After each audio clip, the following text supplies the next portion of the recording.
Bien, bonjour à toutes et à tous. J'espère que vous allez bien. Et aujourd'hui, donc, nous allons écouter l'exposé de Soo-Jeon Kim, qui est en doctorat sous ma direction et qui va nous parler de l'analyse du discours politique, en particulier du sujet qui est au cœur de sa thèse, qui est donc la notion de crise nationale. Voilà, donc je vous laisse la parole pour une demi-heure, trois quarts d'heure, comme vous voudrez, et puis ensuite on discutera. Voilà, c'est à vous. Ok. Bonjour à tous, toutes et tous. Aujourd'hui, je vais présenter le paranormal de ma thèse. Le sujet, c'est l'analyse du discours politique avec le sujet précisé, une étude cognitive du discours politique face à la crise nationale. Ensuite, je vais commencer par vous montrer quelques études qu'ils ont fait aux États-Unis, justement pour montrer métaphore, framing et cognition, les relations entre les trois. Premièrement, c'était la métaphore du crime, c'était une étude dans laquelle la métaphore est utilisée dans le processus dans lesquels, pour les participants, au fait, on décrit le crime comme virus, premièrement. Alors, on fait métaphoriquement un crime comme virus. Et deuxièmement, on cite les criminels, on décrit les criminels comme bêtes, comme vous voyez ici, ce diapo. Quand on fait lien avec le virus, on utilise la phrase comme la crime est une maladie contagieuse qui peut être transmise d'une personne à une autre en entretenant une épidémie. Et l'autre, les criminels ont attaqué les victimes comme des bêtes affamées. Après, c'est les effets, ça c'est après, si on voit le résultat, les effets sur les opinions, les mesures politiques qui seraient à prendre en manière de sécurité intérieure. Si vous voyez, premièrement, si vous pouvez appliquer des stratégies plus sévères, sinon améliorer les systèmes sociaux plutôt. Mais comme vous voyez bien le résultat, l'utilisation des différentes métaphores peut influencer le choix d'une stratégie pour résoudre le problème. Après, deuxième étude, c'est concernant comment on perçoit la maladie ou la prévention, c'est quand on utilise la métaphore. Il y a deux groupes, on a divisé, et pour le groupe A, on utilise la métaphore de la guerre contre le cancer. Et pour c'était les patients de cancer. Et on compare le cancer à la guerre, soulignant qu'il faut qu'on le combatte. Et pour regrouper, en fait, il n'y avait pas de métaphore, mais plutôt on y explique et informe sur la maladie et le traitement. Et le résultat, c'était pour le groupe A, ils étaient plutôt passifs dans les campagnes de prévention, hein, telles que l'anti-alcoolisme et d'anti-tabac. Et pour le groupe B, c'était, ils ont plutôt la grande volonté de prévenir la maladie. Au final, c'était justement comme ice-breaking pour voir quand on utilise la métaphore ou framing dans le contexte et dans le discours, il y a les effets de cognition. Alors, pour notre exposé aujourd'hui, plan, il y a trois parties. Premièrement, un repère théorique, ensuite méthodologie, et à la fin, c'est l'étude du cas. Et nos hypothèses, ce sont premièrement, le frame restreint notre vision et oriente notre jugement de valeur. Ensuite, le framing n'influence pas seulement le processus cognitif, mais aussi les comportements.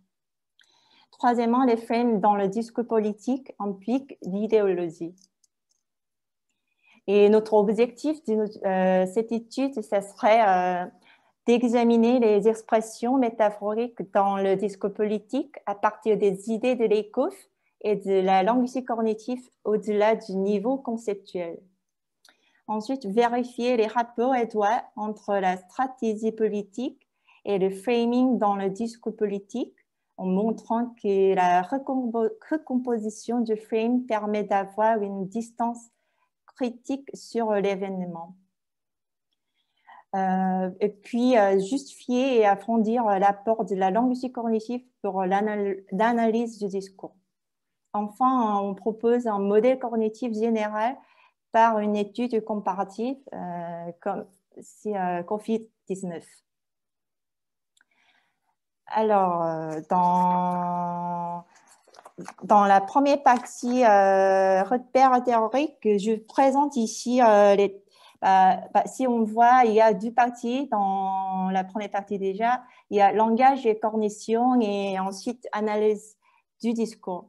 Au fait, dans le langage et cognition, j'ai mis catégories et prototypes et les espèces mentaux et métaphores conceptuelles. Et ce sont les notions, les théories plutôt déjà bien expliquées au cours du séminaire, au cours du professeur Monneret et les autres doctorants aussi. Alors, je passe ces parties et je présente directement l'analyse du discours brièvement d'abord. Okay. Il y a trois tendances dans l'analyse du discours, si on voit encore dans le plan, l'analyse du discours critique et l'analyse du discours interprétatif et l'analyse du discours dans l'école française. Ce sont les trois tendances qui se sont développées en Europe à partir des années 1970. Et ça, c'est pour présenter par la suite la méthodologie que nous appliquons à notre étude. Et premièrement, l'analyse critique du discours, Critical Discourse Analysis. Ensuite, on va dire CDA. L'analyse critique du discours est une branche de l'analyse du discours qui est devenue l'un des modèles de l'analyse du discours les plus largement utilisés en linguistique moderne. C'est une méthode interdisciplinaire d'analyse de texte ou de discours qui a pour but de découvrir les idéologies implicites dans les textes et y dévoyer les préjugés idéologiques et l'influence du pouvoir. Alors qu'on peut voir des citations de Fairclough et Van Dyck. Selon Fairclough, l'analyse du discours qui vise à explorer systématiquement les relations souvent opaques de causalité et de détermination entre les pratiques, événements et textes descriptifs, discursifs et les structures, relations et processus sociaux et culturels plus larges. À étudier comment ces pratiques, événements et textes découlent des relations de pouvoir et de lutter pour le pouvoir et sont influencés idéologiquement par elles, à explorer comment l'opacité des relations entre discours et société elle-même en facteur grandissant le pouvoir et l'hégémonie. Et selon Van Dyck, l'analyse critique du discours porte principalement sur l'analyse des relations structurelles opaques et transparentes de domination, de discrimination, de pouvoir et de contrôle tels qu'elles se manifestent dans le langage. Et d'autres thèmes, CDA vise à étudier de manière critique l'intégralité sociale telle qu'elle est exprimée, signalée, constituée, légitimée par l'usage de la langue. Alors que les études linguistiques analysent les phénomènes sans prise de conscience critique sur la réalité, CDA procède à une enquête serrée afin de mettre en évidence les relations du pouvoir qui sont en jeu. Deuxièmement, c'est l'analyse du discours interprétatif. Ce deuxième courant s'est cristallisé autour du sociologue allemand René Keller et de ses collaborateurs de l'université Augsburg qui articulent l'approche foucaldienne avec la sociologie de la connaissance. Pour la sociologie de la connaissance, qui s'inscrit dans les traditions phénoménologiques et herméneutiques allemandes, le rapport entre le symbolique et le social n'est pas une problématique nouvelle. Keller adopte la démarche interprétative de la sociologie qualitative comme la théorie ancrée dans le matériau, grounded theory, qui assure la flexibilité et l'ouverture de la procédure analytique. L'œuvre de Foucault y est une référence pour souligner l'organisation transindividuelle du discours.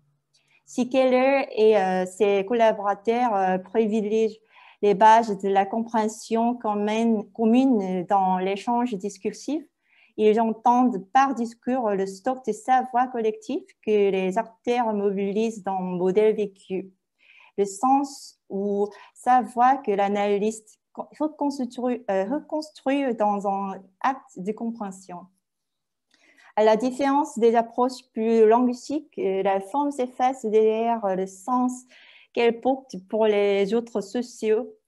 Ainsi, l'approche interprétative se situe en deçà de la querelle sur le sujet parlant. Troisième tranche, c'est l'analyse du discours dans l'école française. Je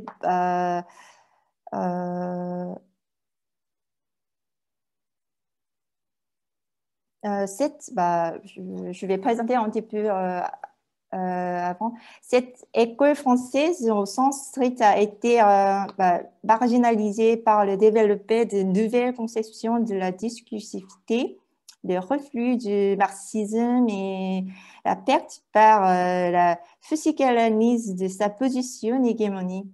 Corrélativement, la pensée de Foucault a exercé une influence grandissante, mais il existe encore une manière de pratiquer l'analyse du discours de tendance française qui possède une certaine spécificité. Ce qu'on appelle souvent l'école française est apparu dans le milieu des années 1860. On peut repérer trois lieux principaux de manifestation.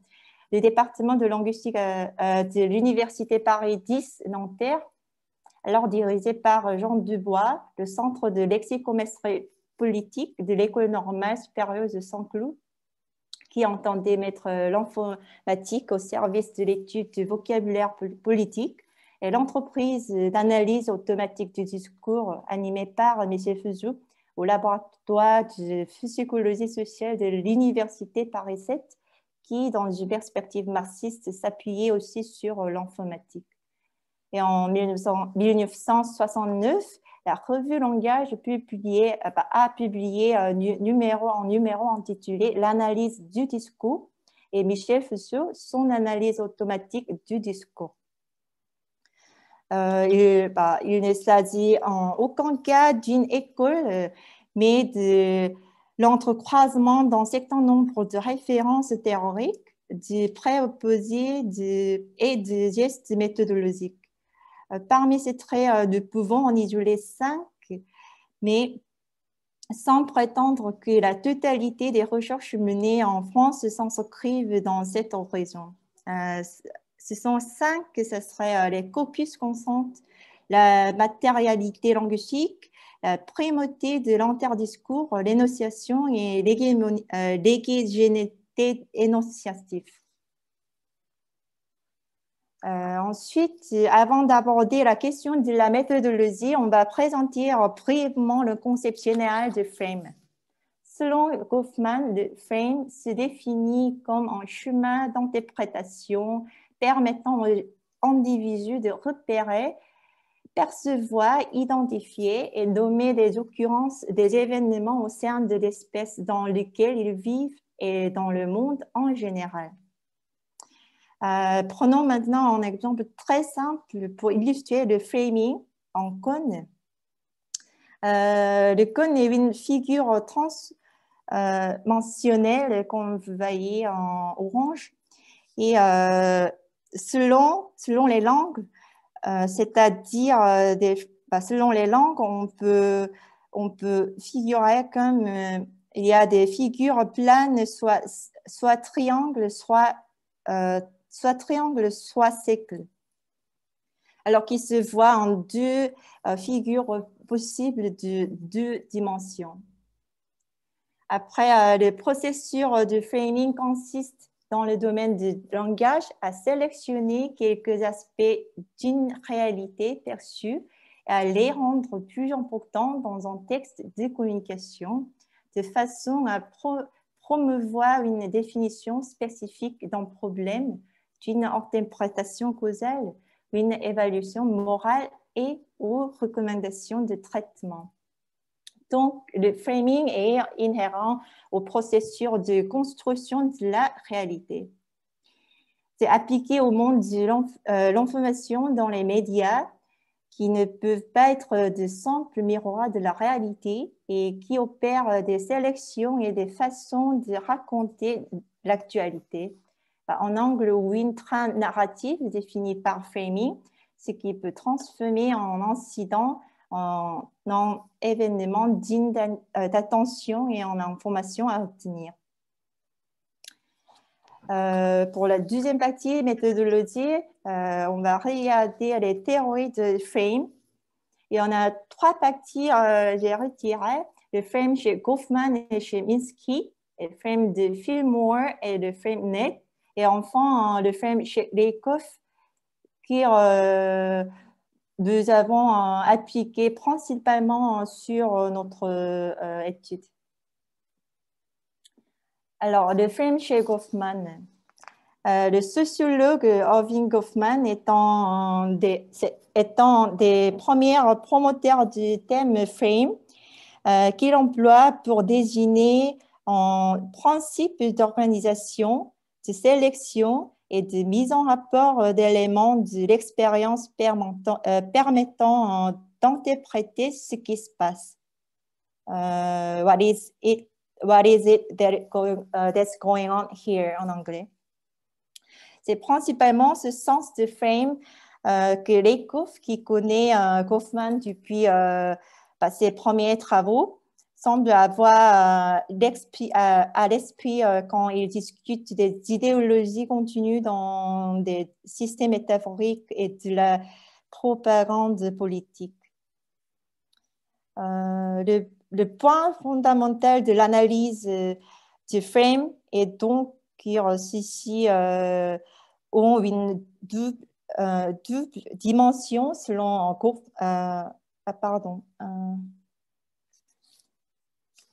selon Goffman.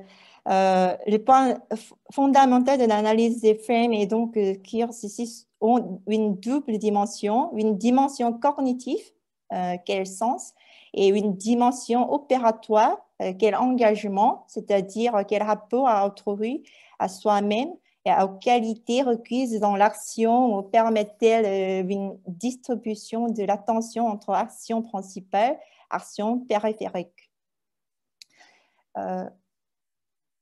Selon Goffman, des perspectives différentes sur les, si on voit le diapo, sur les mêmes objets sont susceptibles d'utiliser des ouvertures et des visées différentes.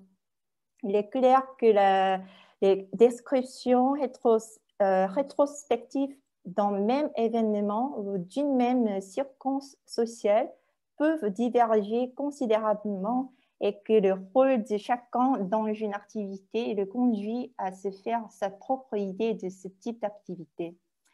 Ainsi, il déclare definition of a situation are built up in accordance with principles of organization with the governed events, at least the social ones, and our subjective involvement in them.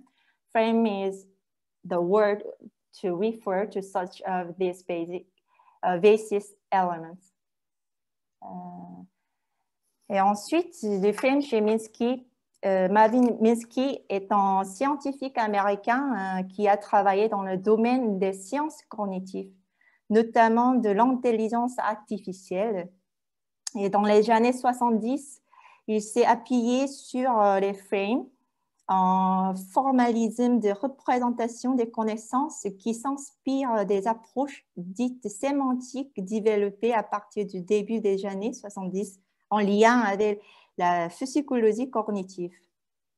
Reposant sur les travaux de Sir Frederick Bartlett, cette approche tente de simuler l'organisation des connaissances dans la mémoire. Par exemple, une chaise n'est pas uniquement donnée comme une image photographique, mais pas en ensemble de points, mais comme un élément de mobilier comprenant 4 pieds, un siège, un dossier, etc. Il décrit la notion de frame entier,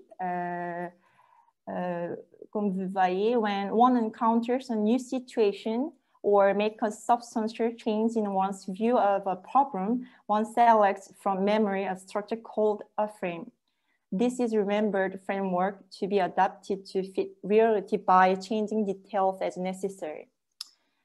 So a frame is a data structure for representing a stereotyped situation like being in a certain kind of a living room or going to a child's birthday party. Attached to each frames are several kinds of information. Some of this information is about how to use the frame. Some is about what one can expect to happen next. Some is about what to do if these expectations are not confirmed. Ensuite, le frame de Fillmore.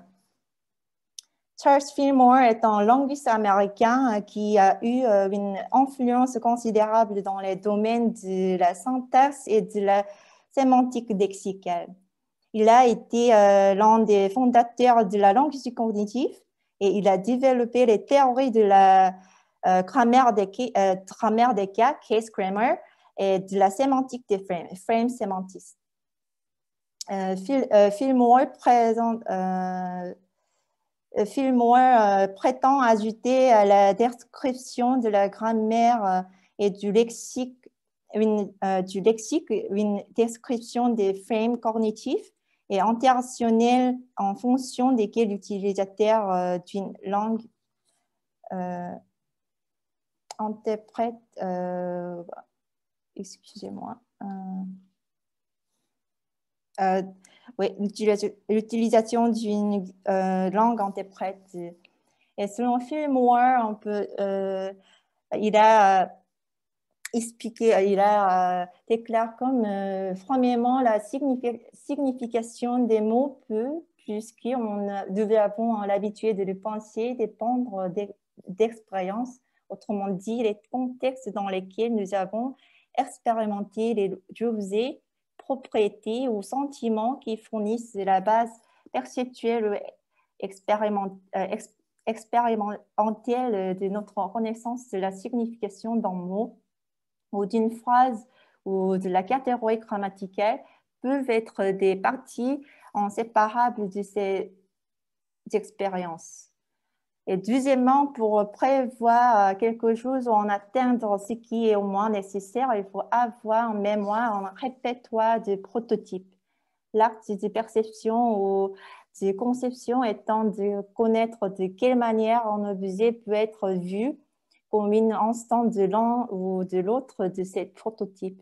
Ce processus de localisation, situing en anglais, dépend non seulement de l'existence d'un prototype individuel, mais également du caractère de l'ensemble du répertoire de prototypes disponibles. Ainsi, le frame identifie l'expérience en tant que type et donne structure et cohérence à sa voie signification aux points et relations, objets et événements au sein de l'expérience.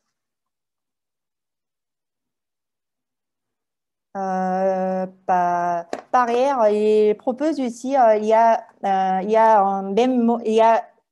un cas en même mot, simultanément plus dans frame, même si la même histoire d'expérience est responsable des deux frames. Par exemple, le nom anglais breakfast désigne le premier repas de la journée, ce qui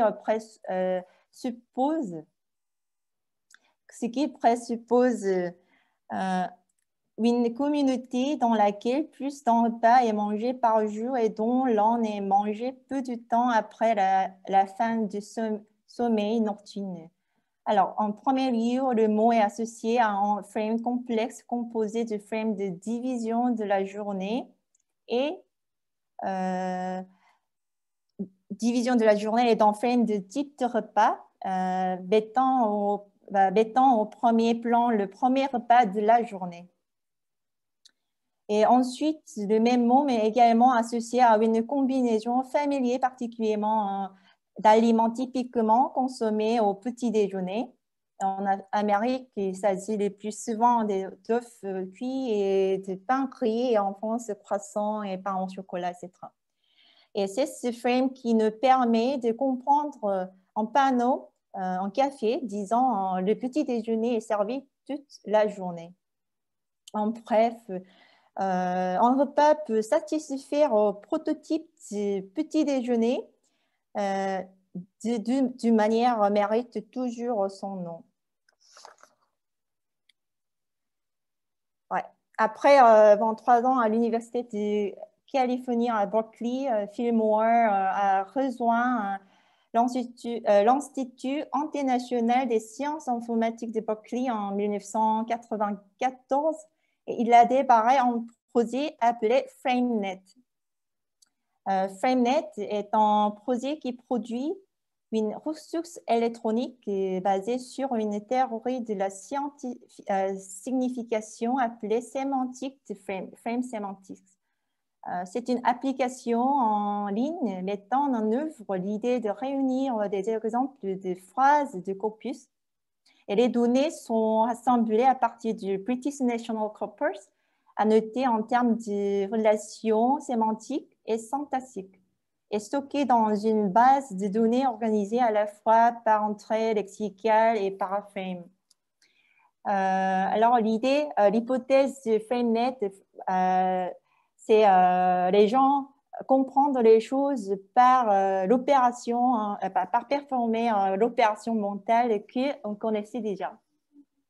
Et une telle connaissance peut être décrite en termes de paquet information appelé frame.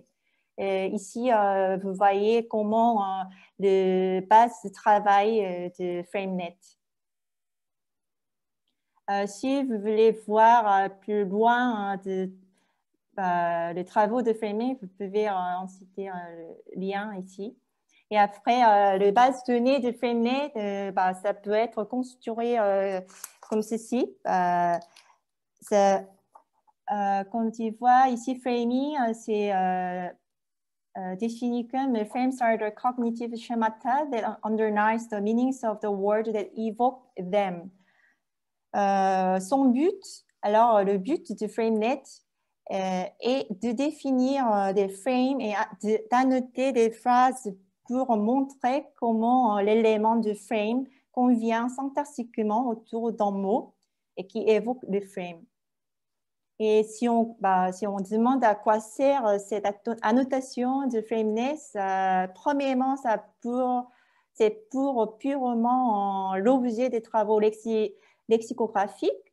Et ensuite, c'est pour l'analyse disque entière où on analyse tous les mots dans un texte. Jusqu'à là, s'il y a des questions. Non, je continue.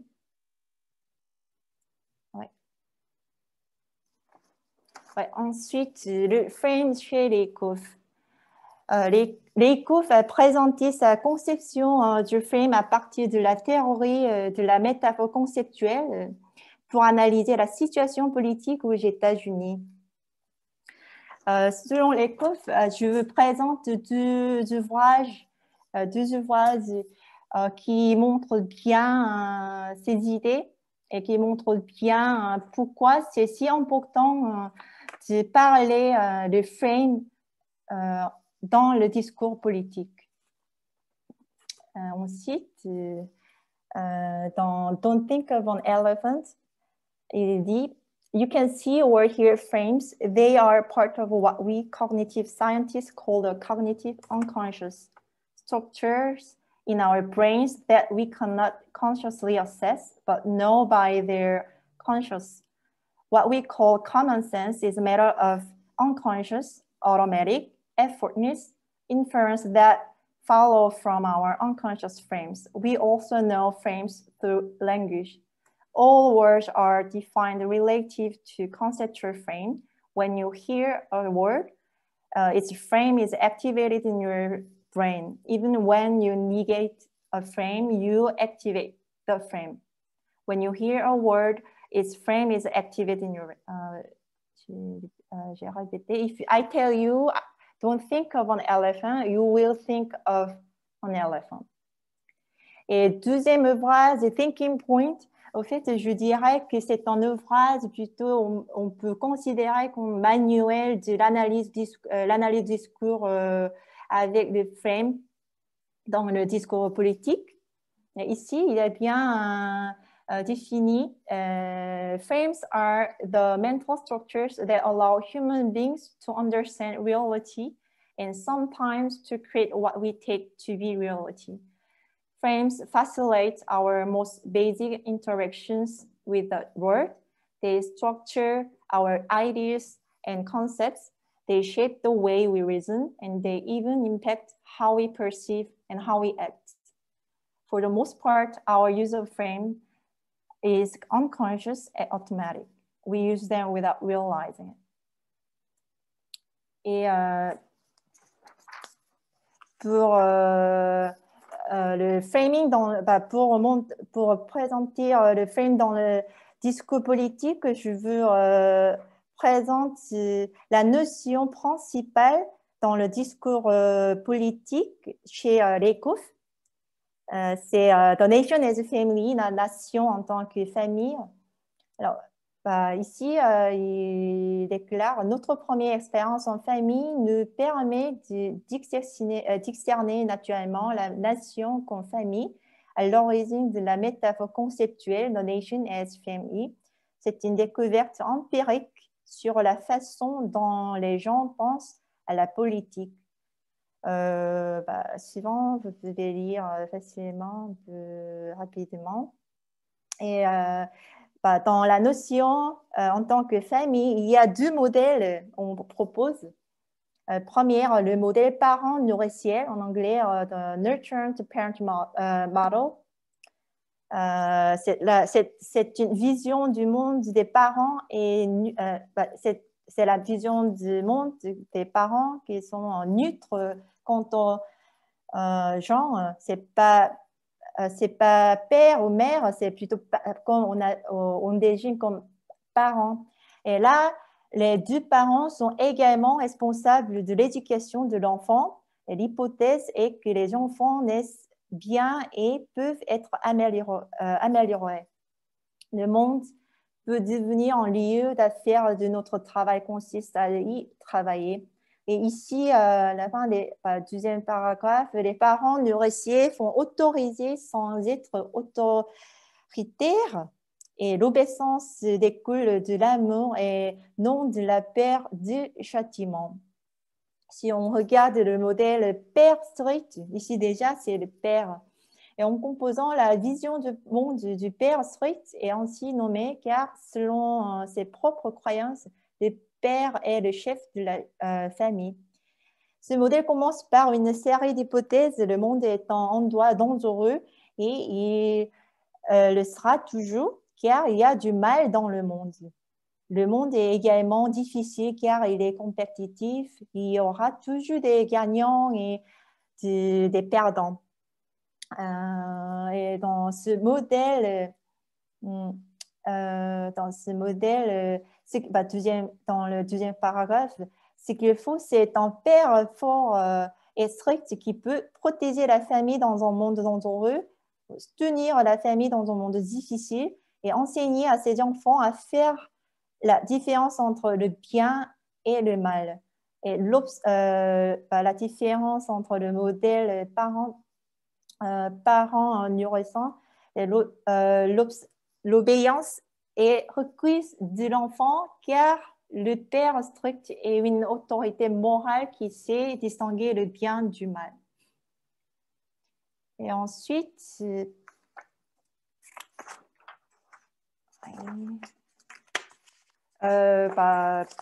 pour la troisième partie, l'étude du cas, on présente le frame de la guerre dans le discours politique. Et on va commencer par War on Terror. Et ici, pour notre exposé aujourd'hui, on va présenter un seul cas analysé avec le frame de guerre. War on Terror, dans le contexte, la guerre contre le terrorisme, guerre contre la terreur, est le nom donné par l'administration américaine du président George W. Bush à ses campagnes militaires faites en réplique aux attentats du 11 septembre 2001. Et après l'attentat le 11 septembre 2001 aux États-Unis, il y a une tendance à utiliser le frame de guerre face à la crise nationale comme évidence. Et selon Jean-François Revel, il s'agit d'une guerre dans genre nouveau, mais ce sont la plupart des guerres puisque nous avons affaire à des actions coordonnées par une organisation au service d'objectifs politiques précis et qui apparaissent tels à ceux qui les poursuivent. Si on va un peu les détails de l'analyse du discours de François Hollande, il y a François Hollande, à partir du cadre théorique qui a été présenté, plus particulièrement la notion de frame utilisée par Leikhoff dans ses analyses du discours politique. Ici, je vais vous présenter une analyse du discours de François Hollande un peu brièvement, suite aux attentats terroristes du 13 novembre en France, en 2015.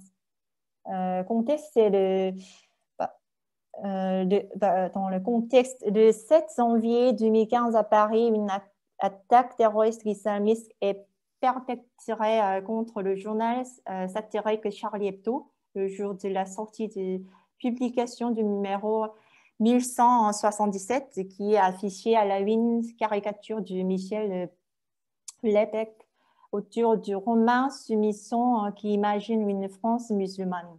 Le journal est connu pour sa ligne éditoriale critique contre les religions qui a valu régulièrement des menaces et des procès, notamment de la part du monde politique, en particulier de l'extrême droite et du mois après l'attentat contre Charlie Hebdo. Le 13 novembre 2015 au soir, la France est frappée par les pires attentats de son histoire. Et notre caucus, ça serait le discours de François Hollande devant le Parlement à Versailles le 16 novembre 2015. Mais au fait, en 2015 après les attentats de Charlie Hebdo, il y avait 2-3 autres discours de François Hollande. Mais ici, je présente le discours du 16 novembre parce que c'est ce discours qui a bien montré le frame de guerre. C'est ici François Hollande qui a bien mis le frame de guerre dans le discours. Et si on voit le texte, justement le début du texte, ça commence par « La France est en guerre ».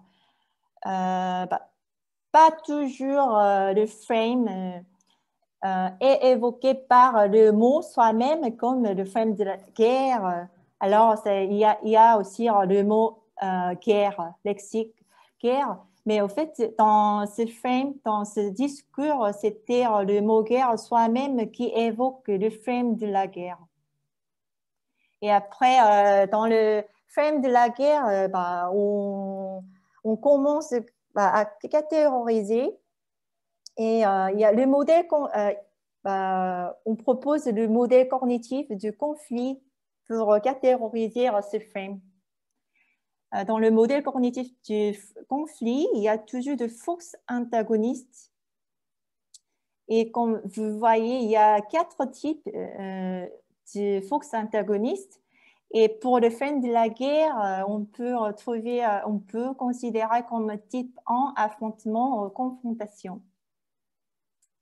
Et après, dans le frame de la guerre, comme l'élément de frame FE, si on commence par l'élément de frame pour conflit, il y a toujours 2 agents au moins, et deuxièmement, cause, motif, et tension entre agents. FE pour guerre aussi, il y a 3 éléments comme ceux du conflit. Mais après, on peut trouver aussi, il faut préciser un peu plus. Il y a aussi l'élément un peu plus précisé comme déclaration de la guerre. Il y a début et fin, victoire et défaite, sinon armistice. Et enfin, il y a la crise nationale en tant que la sécurité nationale. Et pour les unités lexicales, nous proposons de distinguer un peu entre les, comme selon les relations premièrement attentives, causales, modales. Vous voyez les listes de lexiques que c'était dans le discours de François Hollande. Et après, il y a aussi identification et qualification. On peut trouver dans le discours. Et après, pour ce discours, on propose les 3 métaphores conceptuelles principales. Premièrement, les métaphores de l'événement, et deuxième, métaphore des agents et métaphore de la sécurité. Alors, si on voit métaphore de l'événement, on peut voir comme attentat des terroristes, c'était comme déclaration de la guerre. Et puis, métaphore des agents dans les relations, on peut voir terreau comme mal et France comme bien. Et en tant que sécurité, c'était comme contre-attaque. Sécurité comme contre-attaque et sécurité, c'est comme protection, mais par force armée. Alors, petite remarque de cette analyse du frame de la guerre. Premièrement, le frame de la guerre est un frame puissant avec nombreuses implications. Le frame de la guerre ne définit pas seulement l'événement, mais aussi contraint les solutions. Le frame de la guerre laisse échapper les causes de l'événement. Le frame de la guerre correspond à une stratégie politique, utiliser la force armée pour la sécurité nationale. Et le frame de la guerre contre le terrorisme est un guide d'action littéralement au-delà de la mention métaphorique. On peut comparer avec War on Drug. Et on espère notre contribution comme montrer l'importance de la métaphore et du frame dans le discours politique sous l'angle de la linguistique cognitive et ouvrir des horizons nouveaux sur l'analyse du discours en appliquant la théorie large à partir de celle de Lakoff au discours politique européen et coréen. Et enfin, établir le fondement pour la comparaison interculturelle et la recherche pluridisciplinaire de l'analyse du discours politique. Et voilà, c'est la fin. Merci, merci beaucoup. Merci en particulier d'avoir fait l'exposé en français, alors que je sais que ce serait beaucoup plus facile pour vous en anglais. Mais pour les auditeurs, c'est vrai que c'est plus commode en français. Alors,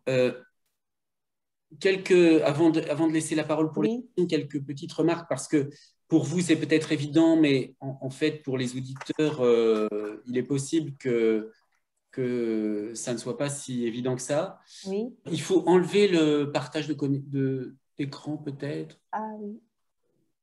Voilà. Euh, donc, est-ce que vous pouvez expliquer comment vous reliez les Oui, concepts de frame et de oui. métaphore conceptuelle Le concept de frame est... et métaphore conceptuelle? Ah, au fait, je considère, je propose comme euh, dans le frame, dans le frame, il y a plusieurs métaphores conceptuelles qu'on peut trouver. Et ce sont les métaphores conceptuelles composent des frames, en fait. Alors, donc par exemple, dans le frame de la guerre, Oui, il y a plusieurs métaphores conceptuelles pour vous? oui, Alors, oui. lesquelles? Et on propose excellemment ici les métaphores euh, principales comme ici, ce que j'ai proposé, c'était pour la qualification, comme c'était win act du terrorisme, c'était considéré comme la déclaration de la guerre. Mhm. Et après, dans ce sens-là, après, la France, comme la France, et au fait, c'est terror et terrorisme, c'est pas tellement quelque chose qu'on peut combattre, mais ici, on considère comme, oui, un ennemi, le terror comme ennemi, et Mhm. la France, comme c'est ennemi, c'est du mal, la France, ça va être aussi bien. D'accord. Non, parce qu'on pourrait aussi évidemment considérer que il y a une grande métaphore conceptuelle qui est de dire que le combat contre le terrorisme est une guerre. On pourrait dire que c'est une métaphore conceptuelle, mais Oui, oui, oui, oui, oui. quand on décrit ensuite la métaphore conceptuelle, Oui. exactement comme la métaphore conceptuelle du début chez Lakoff, Mm. Love is a journey, hein, l'amour est un voyage.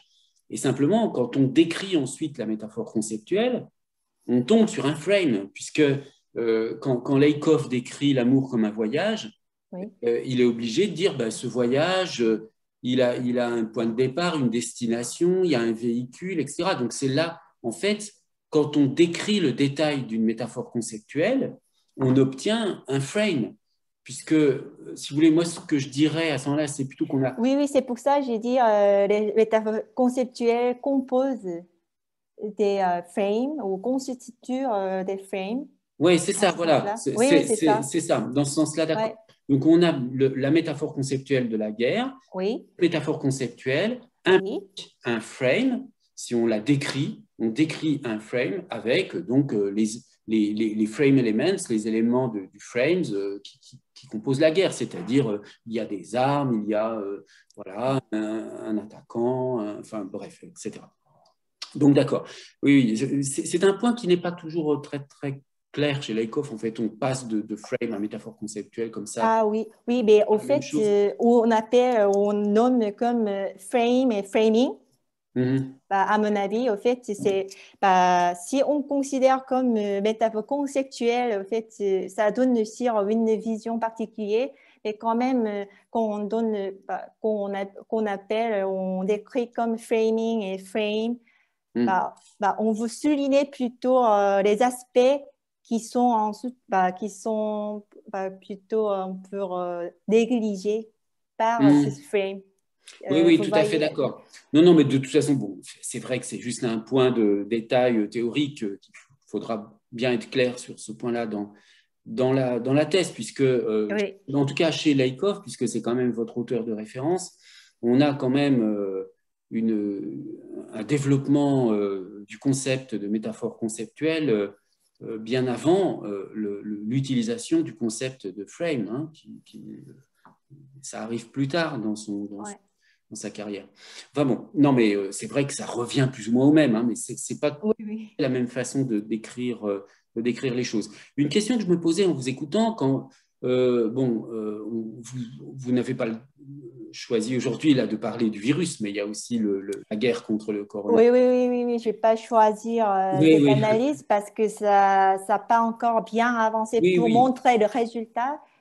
Oui, mais quand même, bah, oui, quand même, c'est même si je voulais en fait voir mon hypothèse, c'est voir même si on utilise les différents frames à la crise nationale, on peut toujours trouver en fait comment dire, les mécanismes on peut dire le mécanisme de système, langage un peu commun entre les deux Hum, ou trois, comme c'est face à la crise nationale. hum. C'est ce que Non, je veux oui, travailler sur. oui, oui, je comprends, mais ce que je me demandais, c'est s'il existe des frames concurrents. C'est-à-dire, est-ce qu'il y a, à part quand vous avez le frame de la guerre, par exemple, contre le terrorisme ou contre le virus, euh, est-ce que il y a un autre frame qui est concurrent? Ou alors, Euh, la euh, oh, autre solution, c'est de dire il n'y a pas de frame du tout. non, non, en fait, si on voit dans le FrameNet, en fait, il n'y a pas même le frame de la guerre, Hmm. mais ça, c'est en fait, c'est comment on trouve ou comment on définit. Mais je pense qu'il il y a aussi la frame de la crise. Hmm. Ouais, vous voyez, C'est ça, le frame de j'ai la crise. utilisé à la crise nationale, mais c'est le Hmm, frame de la hmm, crise, le hmm. sanitaire en ce sens-là, mais on n'utilise pas le frame de la guerre. Oui, d'accord, mais en fait, par exemple, si on prend le terrorisme, hein, le cas du terrorisme, Oui. euh, c'est une chose politiquement de dire que nous sommes en guerre, il y a une guerre avec le terrorisme, et puis c'est une chose différente de dire il y a une crise avec le terrorisme. Hein, c'est ce que vous dites, c'est-à-dire que selon le frame qu'on va utiliser, on va orienter politiquement le discours d'une façon ou d'une autre. Hein. Oui, voilà, tout à fait, c'est ça. Mais en tant que, si, j'ai pas mentionné, mais en tant que le fin de guerre, si on peut proposer, déjà c'était existé, mais la fin de guerre avec fin de crime, en fait. Hum. Comment on considère cet acte, cet événement, et après on peut voir la différence, comment ça oriente notre vision ou Ouais, les solutions et tout. tout à fait, tout à fait. C'est vrai qu'il y a aussi le frame du crime hein, qui est Ouais. différent encore. Et alors, je ne connaissais pas les deux études que vous avez mentionnées au tout début de votre exposé, qui étaient Ah, l'une donc qui montrait la différence d'impact. Hein, il y avait un cas justement sur voir quelque chose comme un virus ou comme c'était le crime, hein, comme un virus ou oui, premièrement, c'était en fait, comme c'était le voir les cas gens de, comme des bêtes. oui, il y avait le briefing du crime aux participants. Et pour d'une part, on décrit le crime comme un peu le virus. Alors, Hmm. au fait, dans le contexte, il y a le contexte, les discours, on Voilà, explique. alors, ma question, c'était comment les auteurs de ces articles ont-ils fait Oui. pour obtenir des statistiques comme vous Ah, ils ont fait, en fait, j'ai mis le lien pour voir l'étude, avez... mais ils ont fait le sondage Et après. après avoir expliqué un texte, Oui, après expliquer le contexte, hmm, ils donnent les exemplaires qu'on peut choisir. Il y avait quatre choix et c'était du son, il y avait concernant les stratégies contre le crime. d'accord. Ouais. Est-ce que vous pensez que vous, dans votre travail de recherche, vous pourriez compléter votre étude sur corpus par une étude un peu comme ça, expérimentale, en interrogeant des personnes? Euh, Non, c'est une question, hein, vous n'êtes Oui, pas obligé de le faire. Hein, oui, oui, oui, est-ce que c'est intéressant ou pas? je peux réfléchir, je pense. Hmm. Mais le Ça serait problème, en fait, en tant que particulier, je ne sais pas si je peux avoir le corpus, la quantitative assez important, si vous voyez, si on va Et faire... on peut en passant par les professeurs, enfin, c'est-à-dire moi j'ai déjà transmis à mes collègues à la Sorbonne ou à d'autres des liens. Il suffit de faire un sondage, enfin je veux dire de créer un petit site mm, internet avec un sondage et on oui, oui. voit à des groupes d'étudiants et les étudiants répondent et on arrive à obtenir assez facilement une centaine de réponses.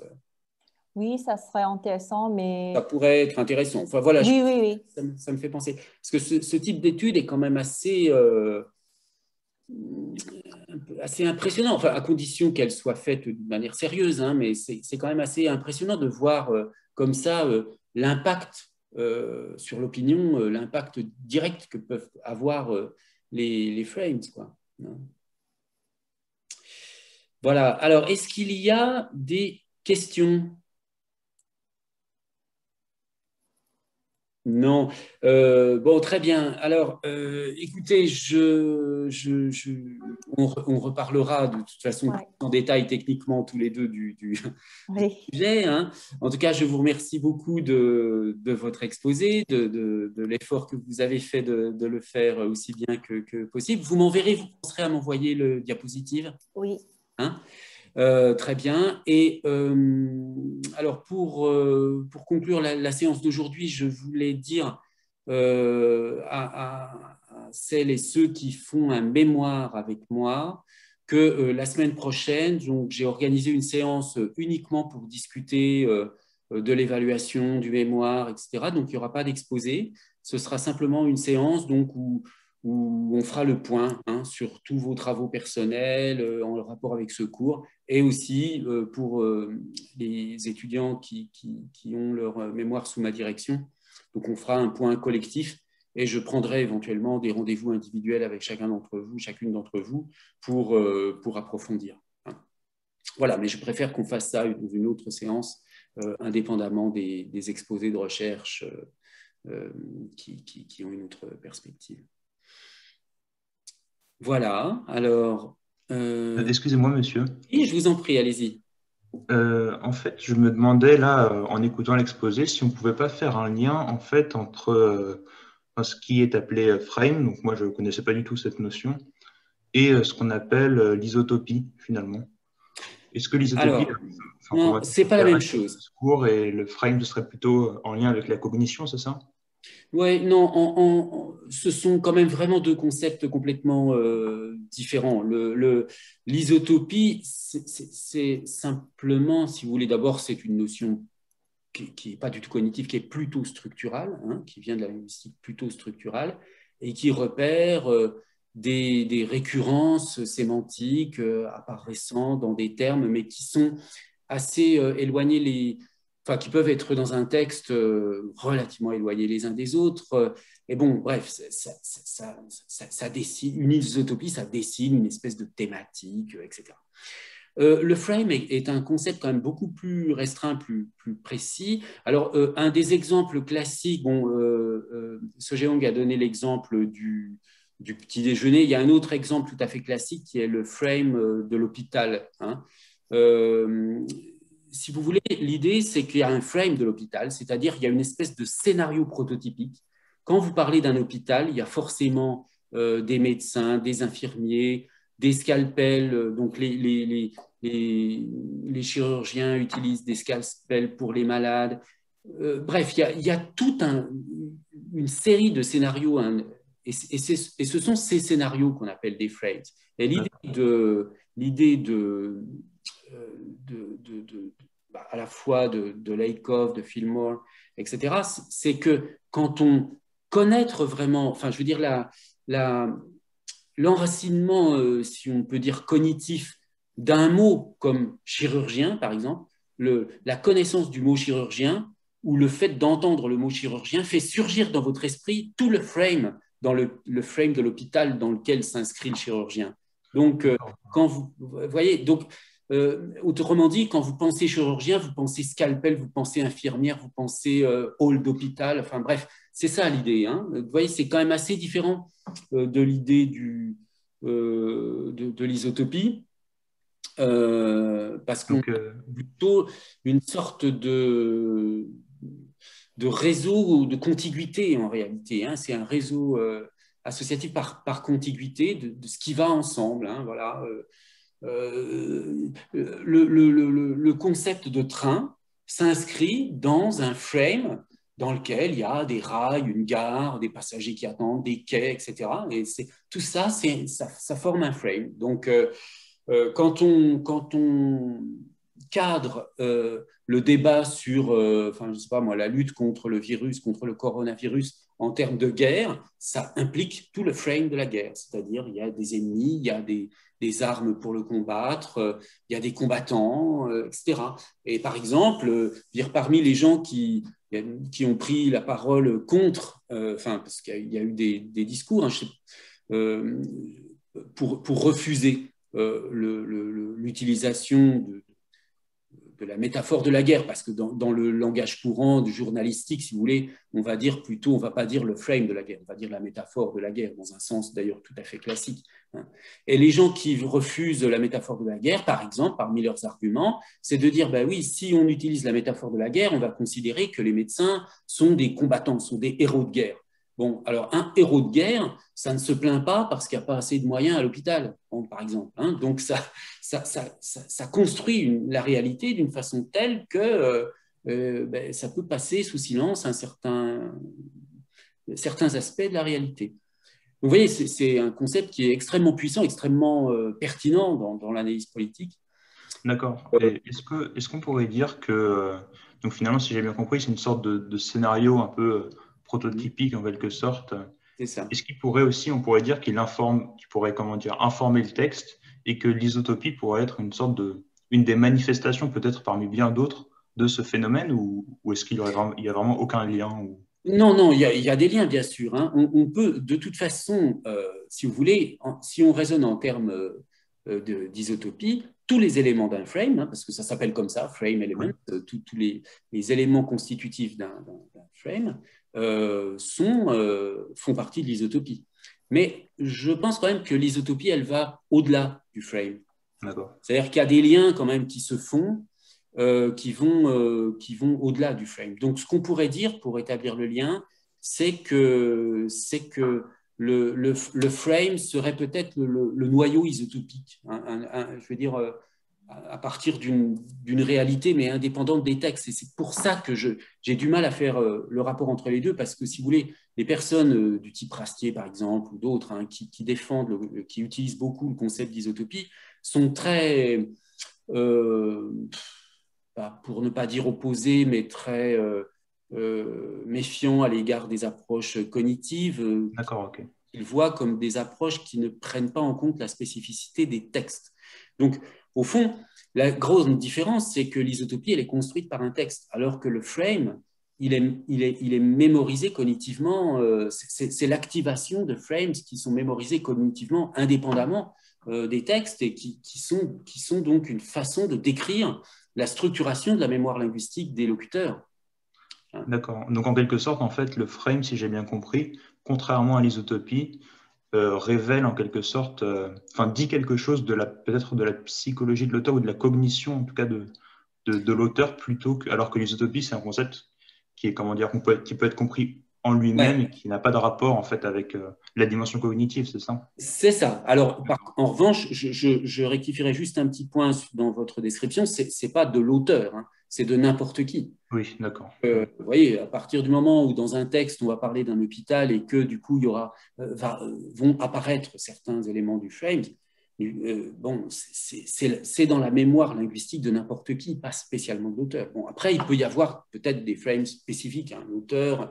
D'ailleurs, ce qui est intéressant aussi à remarquer dans les textes, en tout cas, c'est l'occultation aussi parfois de certains éléments du frame. Normalement, on peut prévoir. Hein.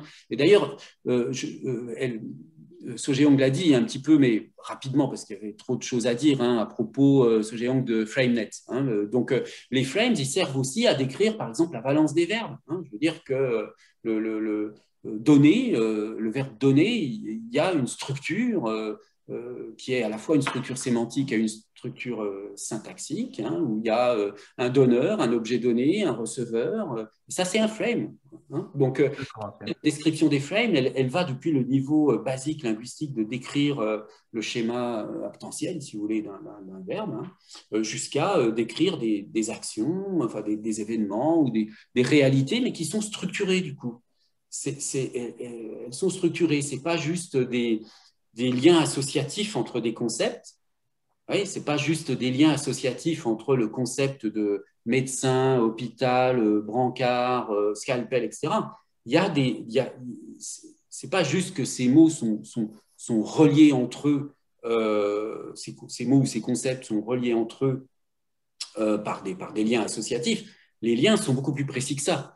Alors, on va dire dans le frame que le chirurgien utilise le scalpel pour opérer un malade sur un brancard ou sur une table d'opération, etc., etc. Donc, voilà, il y a quelque chose de plus précis, à mon avis, dans le frame. Vous êtes d'accord, Sogeong? Oui, oui, oui. Oui, et au fait, je ne sais pas si je peux m'exprimer bien, mais oui, je vous en prie. c'est une notion plutôt à partir du texte et dans un texte. C'est vraiment un angle un peu différent. Oui, oui, oui. C'est ça, c'est vraiment à partir d'un texte.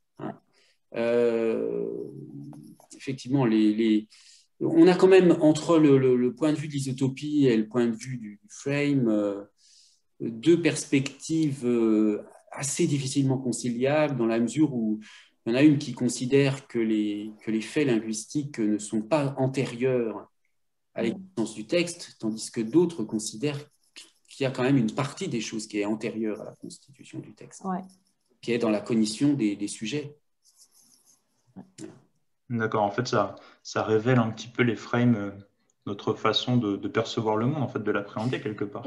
C'est ça, dans une culture donnée, c'est une façon de décrire la structuration cognitive partagée. D'accord. Voilà, il faudrait imaginer, par exemple, que au lieu de faire un dictionnaire où les mots sont par ordre alphabétique, ils seraient groupés par frame. C'est-à-dire tous les mots autour de l'hôpital, par exemple, seraient dans une espèce de frame avec le réseau qui montrerait le lien entre tous ces éléments. Et on aurait une structuration, ça évoque ça. Alors, l'idée de la linguistique cognitive, c'est que ces liens, ils sont activés cognitivement.